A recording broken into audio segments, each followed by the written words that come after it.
I bet David Harris doesn't want that name on his next to him. But nah, you got to put his right name in there. What is this? I can't hear David. You're on mute. Yeah, sorry, it's amateur hour here. I'm off mute now. Yeah, no, put some respect on my name. Get the right name up there. Come on. Who's in the office today should be paid half the wages today. Now that was put on your name. Let's talk about Harry Kane, because he's come under a lot of fire for his performance today. What did you make out of it, and what did you put it down to? Look, there's no hiding away from it. The goal, absolutely shocking, to be honest with you. It's lazy. Throw a leg out. That's all Antonio done. That's literally all Antonio done. Throw a leg out and hit off and went in. Kane, fuck's sake, go and defend it. Go and defend it. Be proactive. This is what we're talking about. Look, I asked every guest about set pieces today, because I had a feeling, that if West Ham were going to score, it was going to come from a set piece. And what happened? It's just lazy defending. How many times have we seen it this season? Ali was at fault for one, this season against Chelsea. Lazy. Ndombele against Wolves. Lazy. It keeps happening. Look, with Harry Kane, I'll be honest with you, I don't think we can just blame Harry Kane for today. I think bar Skip and Romero, I think everybody was awful. I think everybody was slow. I think it was very static today. I think it was an absolute disgraceful performance, to be honest with you, especially in a London derby. How many times have we seen it already this season? 4 times. Shocking. Yeah. It really is. It really is. So wait, but do you not think? Yeah, look, I agree. It wasn't the best game of football. I don't think overall. Look, West Ham are a good team nowadays. There are no pushovers. But for the first, I agree. For the last 20 minutes, we were absolutely dreadful and we didn't do anything. But I think, do you not think for the first 70 minutes at least, we did look like the most likely team to score? Yeah, but it's not saying a lot, because West Ham was shit today. It's not really saying a lot for Tottenham. At the end of the day, we didn't score. We didn't do anywhere near enough to score. I thought for a lot of the game, I've seen our centre-backs passing it between them 3 or 4 times. I've seen, our midfielders, Højbjerg, getting on the ball today, just shirting responsibility, passing it sideways, passing it backwards. I don't blame them either, because there's no one up front making movements. There's no one dropping into space, looking to get on the ball, looking to receive it. I think most of the players were actually hiding there today. I don't think this team likes London derbies. I really don't. You look at it this season, you can't deny it. They've failed to show up in every single one of them. Every single one of them. They come out scared. They come out nervous. Today, it was all about just keeping the ball. Don't do anything with it. Just keep it. As long as we keep it, West Ham can't go and score. And I think we played very scared today. There was no movement whatsoever. I don't know how many people standing in midfield today. At one stage, West Ham had the ball passing it across the back.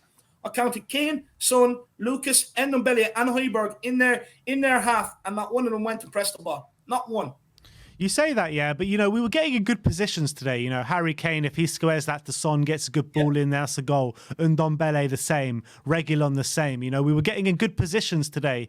And I definitely thought we were the better side today in terms of Spurs against West Ham. But if you don't provide in the final third, you're not going to get a goal at the end of the day. And what is it about Spurs where we come in these games and we get in good positions, but we can't get the ball in the bloody back of the net? How many times did we get in good positions today and we just can't fashion a good cross? It comes down to mentality. Look, with the likes of Kane, Son, look, yeah, they've been our top scorers and everything else, over the last few years, but when it comes down to games that really matter, have we ever really showed up in them? You think back to semi-finals in the Carabao Cup, the league, in the FA Cup, final of the League Cup twice, Champions League final. When the big games come around, we just can't seem to put the ball in the net, and it's not good enough. It comes down to mentality. It comes down to being scared. It comes down to, whatever it is surrounding Tottenham, or maybe the Dr. Tottenham thing is rubbing off on them, but it comes down to mentality. It's not an elite mentality, to be honest with you. They should be relishing these games. Like, I wanted them to walk out there today with smiles on their face, using the crowd to G them up before the game and really get at it. And what I've seen is a very, very static, slow, lethargic Tottenham, and I don't think it's good enough. Look, West Ham played most of their players Thursday night.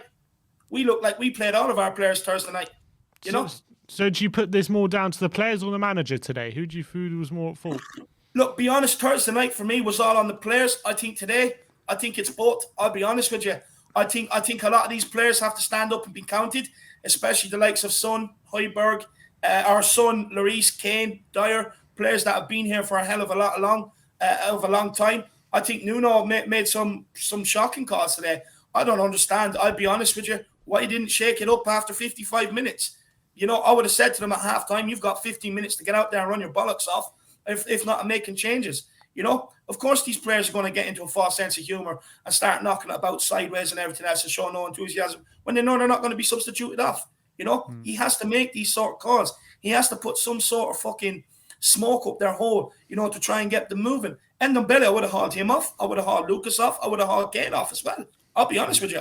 I would have made 2 changes earlier on in that game. Go and affect the game. Why are we always wait? Why, especially at Tottenham, why do we always wait till we go 1 down? Us fans can sense it's coming.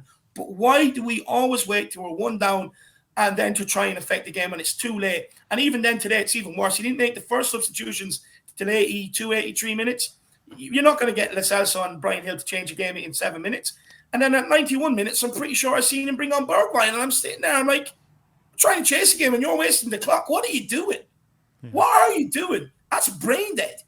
It really is. And I mean, it's time and time again, isn't it, with Nuno, where he either lacks to make changes or makes the changes too late, fails to impact the game during the game. His in-game management, for me, seems a bit shocking. Yeah, I'll tell you. What's that about? What's that about? Now that you've mentioned that, honestly, I'm seeing a guy just sitting there or just standing there looking bewildered. My God, you've a big head. Use that big mouth and fucking open it. Start bollocking some of these players. You know, if it's too slow, get out there. Tell them to quicken it up. You know, get instructions onto pitch. He's too happy just to sit back there and watch the game passing by. I don't know whether he thinks he's done enough during the week that he can just do that on the weekend. I'm not sure what that's about, but it's not good enough. If things aren't going well, he's employed to be able to change it. He's employed to get onto the touchline, get onto these players, you know, and get them to start moving, get them to do better. He's employed to make changes during the game. He's employed to affect games. But look, I'll be honest with you. You know, as Spurs fans, do we really like that? You know, Mourinho changed Dyer before half-time one game, and Spurs fans were going mad over it, you know? Look, at the end of the day, I'll be honest with you, I don't want to put pressure on Nuno. I don't want to question him, but honestly, I think the next 2 weeks will tell a lot whether we're going and whether he stays at Tottenham or not. He was asked about the substitution. He's asked if he regrets not making substitutions earlier. He said, no, the game was under control. Changes are required when we think they should be. The boys were playing good, and then we made the changes in the moment we felt the changes were needed. Honestly, I don't know what game he was at. I know you're far enough away from the pitch at the West Ham Stadium as is, but by Jesus, I don't know what game he was watching, to be honest with you. Look, for me, it is a bit of a double-edged sword because you do look at our bench. If we're all honest, we all said it under Jose Mourinho. You look at the bench. Who do you actually look at that bench and you say, yeah, he's going to come on and change the game? Whether you give him half an hour or whether you give him 45 minutes. You look at that bench, you're not really inspired. You're more in hope of Brian Gil-Messi coming on or Lo Celso coming on and maybe sparking something. It's more hope than actual, you know, yeah, he's a game changer from the bench. We do not have it. In that regard, I probably don't make Nuno... I probably don't hold... I can get why Nuno will be hesitant. But in games like today, when it's a North London derby, like he's already lost 3 before today, he has to be more proactive. He cannot let the game sit there and pass him by. He can't do that. It's not good enough. You know, if he's not going to affect change, the players aren't just going to spring upon themselves on a day like today when things aren't exactly going 100% well. He has to do something. You know, you look at the players today. How motivated were they? How motivated were they really coming out here today? Is Nuno motivating them? You know, I was expecting them to come out today, especially after Thursday, all guns blazing. I was expecting them to come out today after the Chelsea, the Palace and the Arsenal game, ready to go, ready to play from the off, to put things right. One thing I think we can definitely take from today, unanimously, I think we can all agree on, is that them players do not give a shit about us supporters who are spending the money week in, week out, all around the world, whether it's for TV subscriptions, whether it's like you guys who go to the games week in, week out. How much do they really care and how much do they really want to put things right? It's not good enough for Tottenham Hotspur. Right now, the inconsistency and some of the performances people are seeing is driving fans away from this club. And it really is. I've had so many people say it to me. They have to take a mental health break from this. It's not good for them. Like, the thing is, I feel sorry for all the older fans out there. They've watched Tottenham Hotspur at least win a couple of trophies every decade. To watch Moussa Sissoko, Harry Winks, Aurier, Doherty, players like this over the last few years, even today's performance like that, players not caring. They've gone from watching Hoddle, Waddle, Roberts, all players like that, to now watching players who just could not care. Like, the thing is, as Spurs fans, we do not mind losing. We can accept losing. But there's a way to lose. Today we went down without a fucking fight, and it's your rivals. That's concerning. Especially what they done to us last year. Yeah, and that's also coupled with the Chelsea loss where, we completely folded in that second half. The Arsenal one, them coming into it in terrible form and, completely folding again, making Arsenal look like prime Barcelona.